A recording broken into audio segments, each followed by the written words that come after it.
Thank you for joining us today. I'm your host, Tracy Bennett. In studio with me are certified financial planners Tyler Cook and Craig Konstantinovich. Today, we're going to be getting into cash flow modeling for early retirement. For those of you who are interested in understanding how to map out your retirement timeline. This is kind of basically building a multi-decade projection, right? Yeah. Okay, so I'm going to be referring to my outline because this is way over my head, and so be patient with me with my questions here. If I've got my head in my computer. Okay, so first of all, this topic just puts me to sleep already. I don't know what it means, and I really want to understand more, and I think we start there. So let's explain what it means. We've got an easy job ahead of us.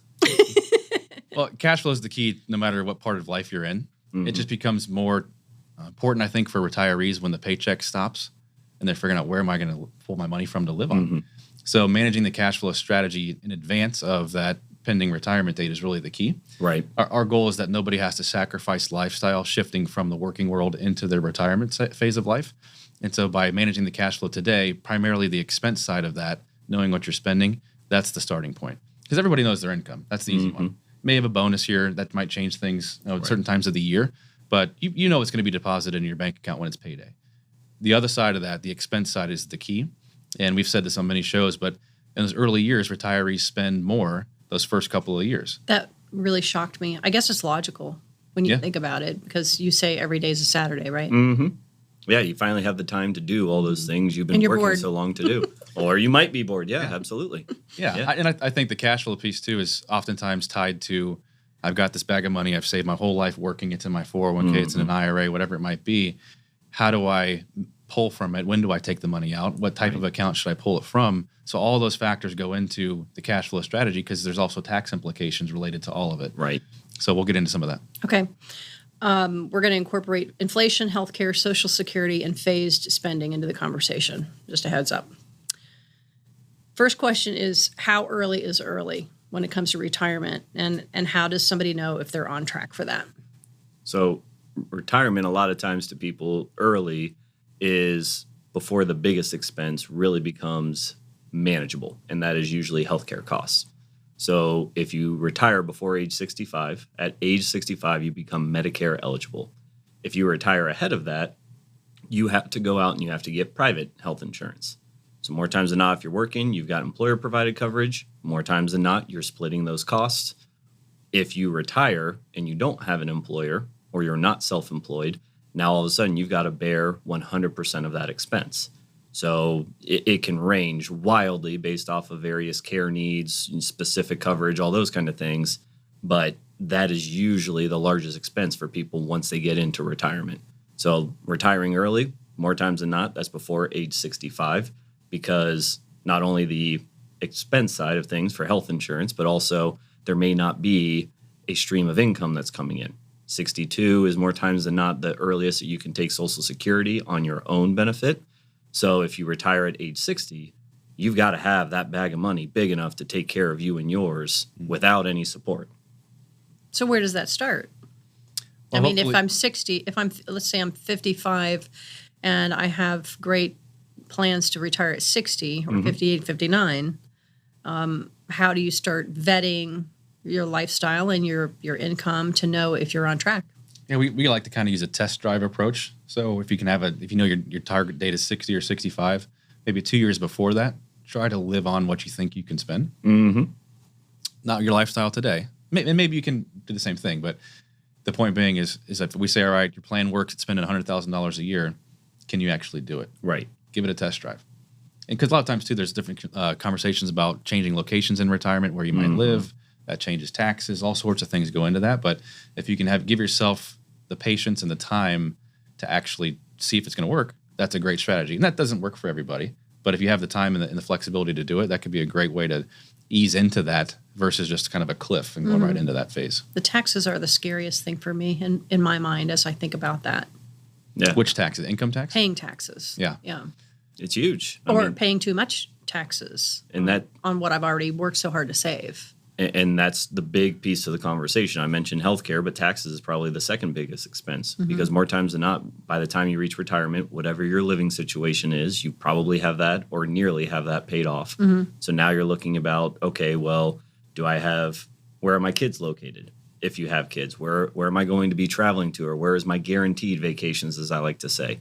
Maybe it's grandkids at that point in time. Maybe you want to help save for future education expenses or help out other family members. Like, you get into retirement and most people think, oh, my life's going to remain the exact same. And as Tyler mentioned, especially those first couple of years, absolutely not. It's going to be vastly different than what it was previously. But then on top of that, you're not done living life. There's so many other life changes and milestones that are going to come up where it's, hey, maybe I want to have a big 50th wedding anniversary trip or whatever the case may be. Well, now, if we don't plan for that ahead of time, we may have to make other sacrifices in retirement in order to accommodate that. So there's a lot of talk about inflation and salaries not keeping up with inflation. How do you look at 5 years ahead, 10 years ahead? Where do you start to deal with that? We're looking 40, 50 years ahead with inflation. So we use a historical average of a 40-year average of inflation. And then we use that as the starting point on your current living expenses and try to forecast that out into the future and see what, can you maintain your current lifestyle at the current inflation rates? Right. But inflation's a tricky one because inflation is really about where you spend your money. And if you're spending more money on things that are inflating quicker, well, you're going to have a bigger impact of inflation than some others that might be more fixed costs. So, like what? That's a real one. What does that mean? Well, you can just go down the list, right? The Consumer Price Index is a basket of different goods and parts of our economy, and certain parts of the economy are inflating at higher rates than others. A good one the last couple of years has been the property and casualty world with insurance, auto insurance, homeowners insurance. That's huge. Through the roof. Yeah. Right. Versus some other things that have been more stable. People like to use gasoline as it's so expensive. It's really not. If you look at the historical. Well, yeah, if you look at historical averages of gasoline going to fill it up at the pump, if it had actually kept pace with the real inflation, it'd be much higher than what it is today. So that gets tossed around for different reasons. But knowing your expenses today is the key, as I said, to start. From there, we inflate them out and forecast into the future. And we've actually started for many years now taking the healthcare component, like you mentioned, and inflating that at a higher rate because it's going up at about 6 to 7% on average. It changes a little bit, but the point being is that inflates at a higher rate than everything else in your plan. And so we create two separate goals to track that accordingly. Because as Craig said, as you age, healthcare becomes more of your expense when you're looking at where you're spending your money. And so to make sure that our clients don't run out of money in that sense is critical in that sense.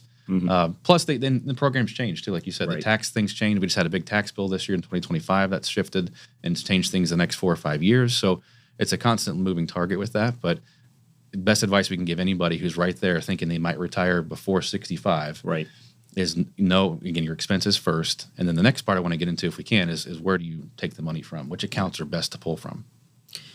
Housing and food and other essentials are the first thing that come to my mind. Utilities, the skyrocket costs of all of those things I would assume are impeding people's ability to keep the age that they initially wanted to retire in their sights.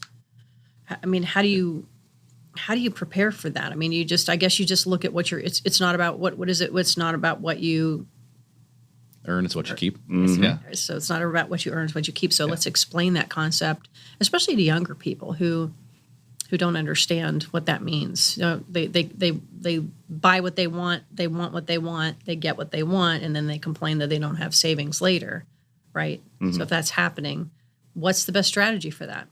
The first thing, it really comes down to living below your means from the very beginning. Like as soon as you get your first job, I'll never forget, right when I started with the company, I moved back in with my mom. I made sure that I squirreled away as much money as humanly possible. And by no means is that the most glamorous thing to do as a 23-year-old. But hey, I knew that I needed to do that in order to put myself on the right track to get where I wanted to go. So you have to understand that, yes, you have to live for today, but you also have to prepare for tomorrow. And to Tyler's point, the sooner you can start planning, the better off you're going to be. So as we look at it here, things like buying a house. When I bought my first house, I thought I had an idea of what it would cost to live there, maintain it, do those kind of things. And sure enough, it's drastically different than I ever imagined. Go figure, right? But you're a petri dish for your clients. I'm a petri dish for everybody, and I take in all the input that I can as well from everyone else. But it's one of those things the more that you can have your goals be loftier than maybe what you can achieve, well, then that's probably going to be better, because now you can start to scale those back a little bit. And so if we, for instance, if we're sitting down, or if I'm talking with someone and I say, okay, right now you need to save $50,000 a year in order to live a $100,000 a year lifestyle when you reach retirement. And they've got 40, 50 years in order to save and accumulate money to do that. Well, that's a lot easier for us to talk about now than all of a sudden, hey, I'm 10 years further down the road. I've got other expenses, like I've said for myself, kids, house, whatever the case may be. It may be a lot harder for me to save $50,000, $60,000, $70,000 each year. But if I started out doing that from the very beginning, it's not going to be so difficult for me because I've already got that baked into my lifestyle. So you're saying it's about the discipline. It's about the discipline. It's about planning early, and it's about having realistic goals. Because you don't have what you don't have. I mean, you can't live a lifestyle if you don't have it. Logic prevails. Yep. Okay, so talking about Medicare, you brought that up earlier. What if somebody retires before Medicare age, before they're eligible for Medicare? What if they retire before then? Yeah, we see that quite a bit. What's the question specifically? So how do you prepare for the cash flow? Yeah. On the cash flow side of that. Oh, here we go. Yeah, I mean, if somebody's been working with us for a while, we've tied this conversation at least annually for many years. But from the cash flow standpoint, the tax piece, like we talked about earlier, is critical, because which account are you going to pull from first to fund that lifestyle?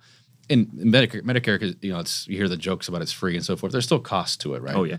There's supplemental plans that can be expensive, so there's going to be some expense there even past 65. But pre-65, I mean, you could easily be looking at a couple $1,000s a month for a married couple just for their health insurance. Yeah, healthcare Forget out of seems like pockets a and all wild those stuff. card. To me, it seems like a wild card. I don't know how you would prepare for 5 years from now when you don't know what kind of, unless you have a pre-existing condition that you're dealing with. Well, that's where the planning is. If we can, the earlier we can work with somebody, the better, because we can set it up to where they've got buckets of money they can tap into without income tax complications, Right. Or penalties even from taking money early out of their retirement plans. So if we can structure it that way and have the different tax diversification set up in advance for somebody who's going to retire before 65, that generates that peace of mind to know where the money's coming from. And then there's other strategies I want to talk about too with the cash flow piece of we call laddering and layering money out so that they're not worried about what's happening in the stock market every day. Because that's another big concern when people think, okay, I've got $2 million in my portfolio, market drops down because of whatever headline. You don't want somebody to have to be concerned about living that tick by tick in the stock market to pay for healthcare. Well, let's talk about laddering. What is it?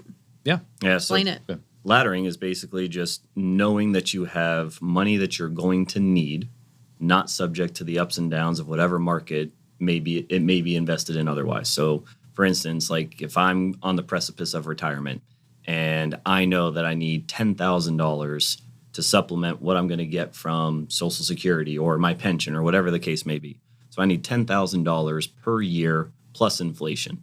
So I need $10,000 next year. I need $13,000 the year after that. I need $15,000 the year after that. Laddering is more so knowing that and saying, okay, I need to find something that has no chance of losing money because I need that $10,000 next year. So what's the most secure option that's out there? Maybe it's a certificate of deposit or a CD from a bank or an online institution or something like that. Maybe it's a high yield savings account. Maybe that's what I do for my first year. The second year, I need $13,000. Depending on where interest rates may or may not be at, or depending on what someone may anticipate the outlook of the market to be, maybe I need to keep that money still in something very secure with low risk. Maybe that high yield savings account is still the best option. But as I get to years 3, 4, and 5, maybe I can take a little bit more risk. Maybe I have to have something that can help me keep pace with inflation. Maybe I look to something that's still a relatively secure investment, but maybe not as wildish as a stock that may have highs or lows or anything like that. My greater portfolio is still working. It's still invested based off of what I can tolerate, but this specific money, it is not subject to those ups and downs. Yeah, the overall concept too is you want to isolate. We say 3 to 5 years. It could be 1, it could be 10, just based on the client's preference or anybody's preference. But the idea there is you're isolating a bucket of money that's not subject to market volatility, and you know where your money's coming from, and how you calculate that amount is based upon what you would be taking out of your portfolio.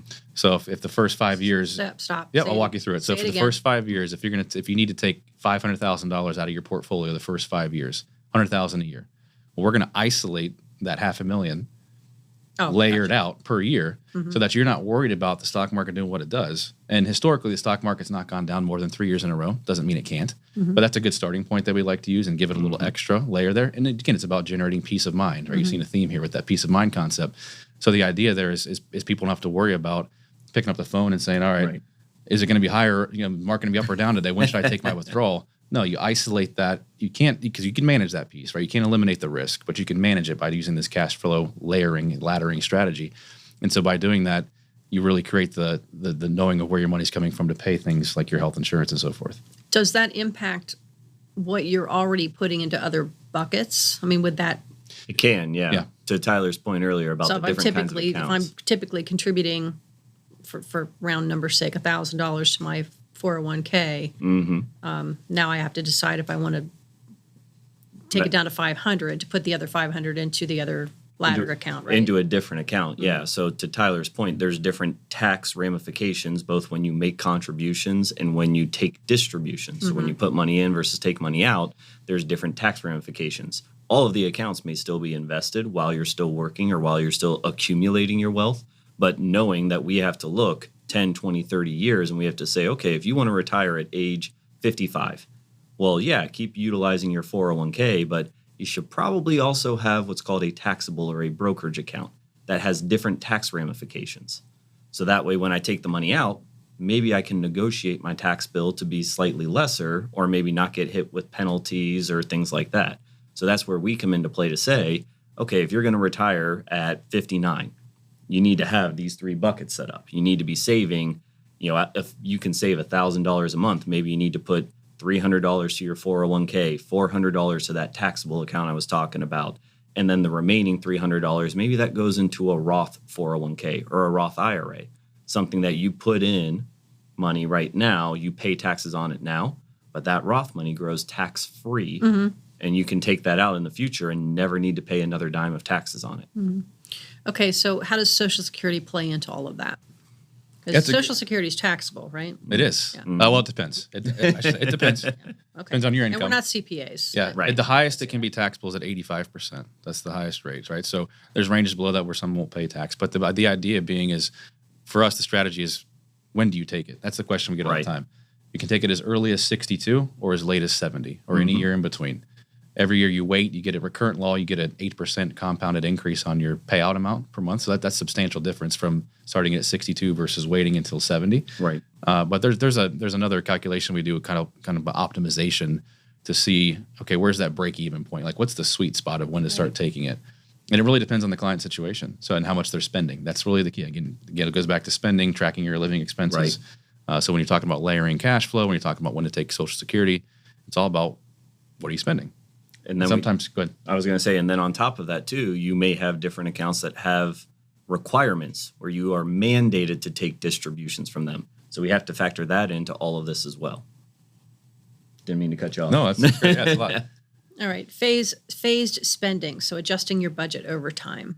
And we might have already addressed this in full, but we know that people typically spend more in the early years of retirement than later. Or is that a misnomer? Is it the period they spend more in retirement? They spend more on, when I say that, the early years, I mean that in the context of like the things they want to do. Right. Because on the back end, you could have nursing home expenses, which are $20,000 a month. It could get really outrageous, memory care issues, things like that we've seen too. So you probably are spending more in the back end too, because the reality is inflation's working against you longer. So your cost of living age 80 to 90 is more expensive just in dollar terms than it would be at 50 or 60. All things equal, right? Because inflation's hurting you. Right. So those early years, when I say that comment, it's more about you just have time to do the things you want. It's not like, oh, my healthcare bills are going through the roof. I got to get hip replacement, whatever it might be. Right. So it shifts buckets over time. But again, just knowing where you are right now is the key, so that you can adjust and figure out which account it makes sense to take money from. Because Craig talked about IRAs that require you to take distributions at a certain age.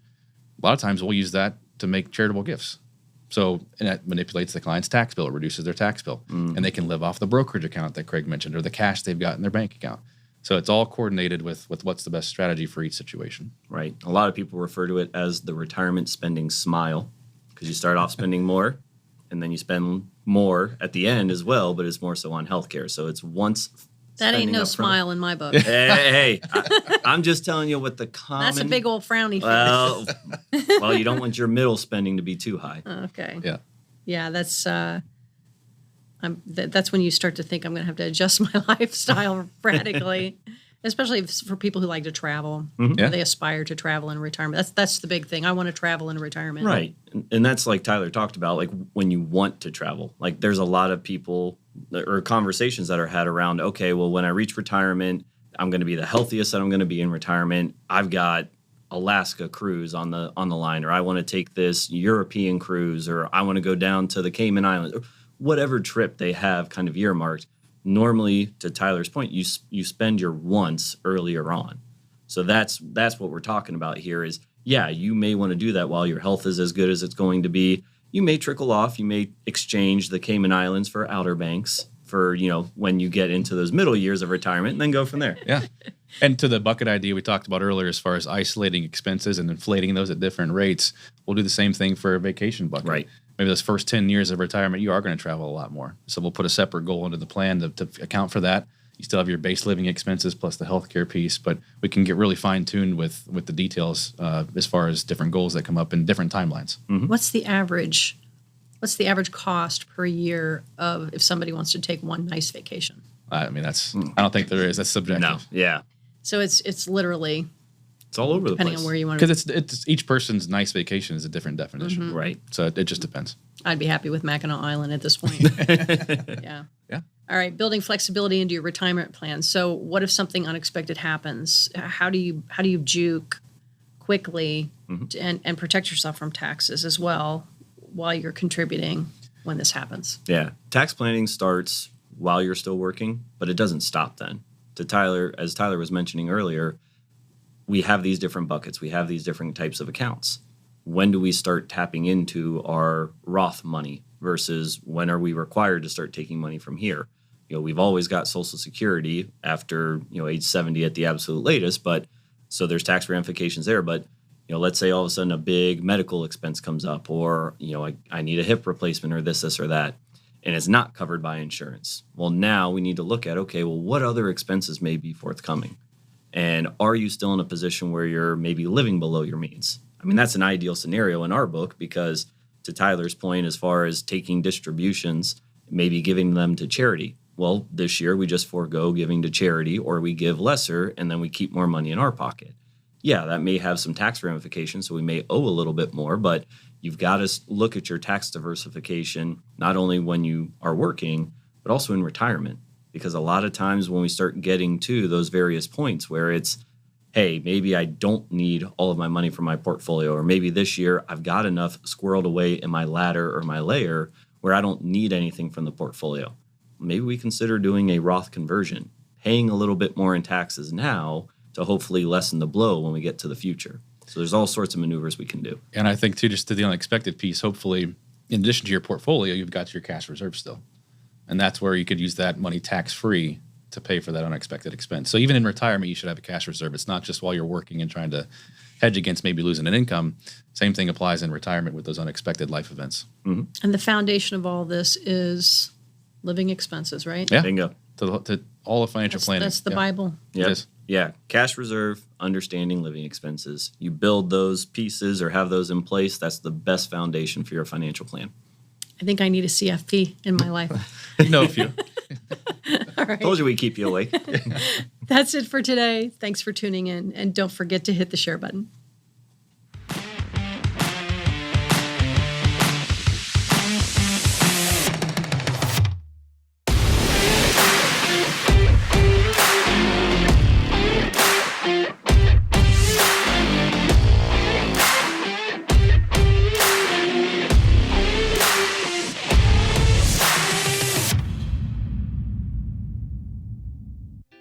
Boxland Media. Think big.